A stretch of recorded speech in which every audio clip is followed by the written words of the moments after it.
much of this has consumed your life? Do you go to bed thinking about all this?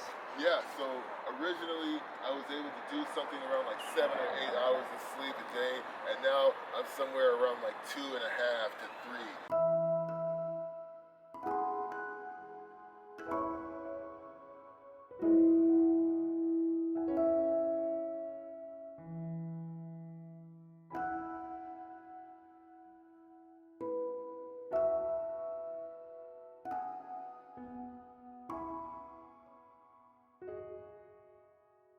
I missed all this stuff. The madness. Yeah, man. And just to put it in perspective, right? We were coming off of a pretty awful fourth quarter in general. From November, December, and even coming into October, it was just weird. Like it wasn't as profitable as the previous year. And then after that, January was a little weird. But one thing I can say for certain is that February and that first week of March, it was ramping up positively. It was great. We had one of our better weeks in a long time. And then next thing you know, this coronavirus hits. And I remember having conversations with people like, yo, this thing going overseas, it seems important. Like it seems like we should be paying attention to it.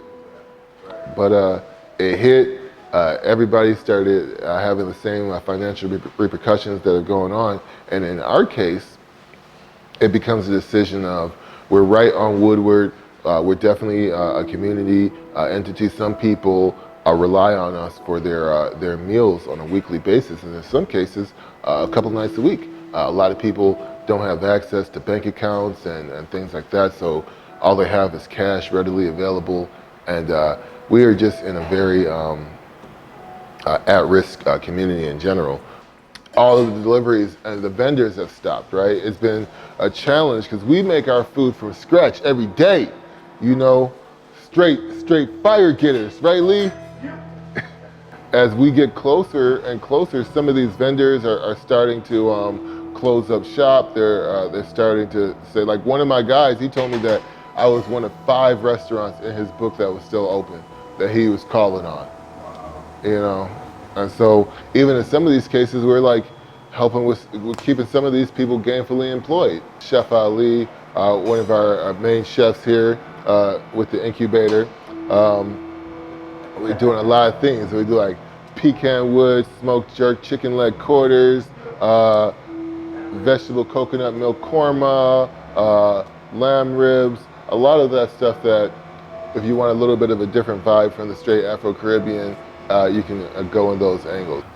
It was very important for us to, as long as possible, try to hang on, try to be here to serve the constituents of Detroit and the community here, and then also just try to be a beacon of hope. We're one of the few Black-owned businesses here on Woodward.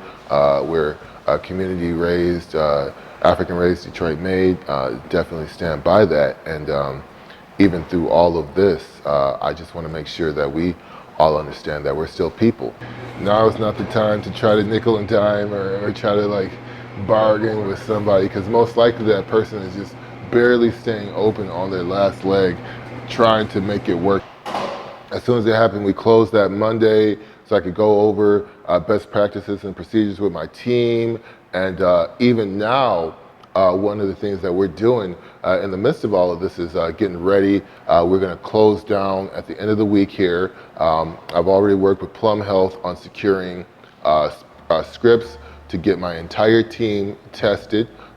During this 2-week hiatus, I'm going to be working on redoing the website, getting everything ready so that we can also transition to that grocery store marketplace as the restaurants and cafes in Wuhan are doing right now. You might as well just follow the trends and best practices of what's working amidst what's happening. We got you right here.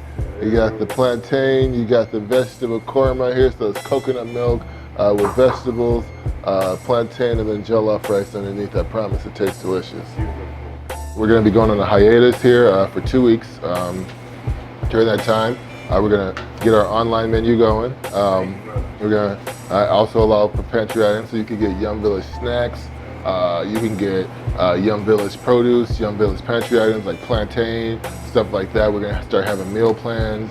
meal kits, and the cooking classes are going to come back, and you can also get the kit. So I'll do an online video to show you how to make the food when you buy the kit, so you can do Yumvillage at home on your own time too if you don't want to buy the prepared meal. And we're just going to go out there and get it, man.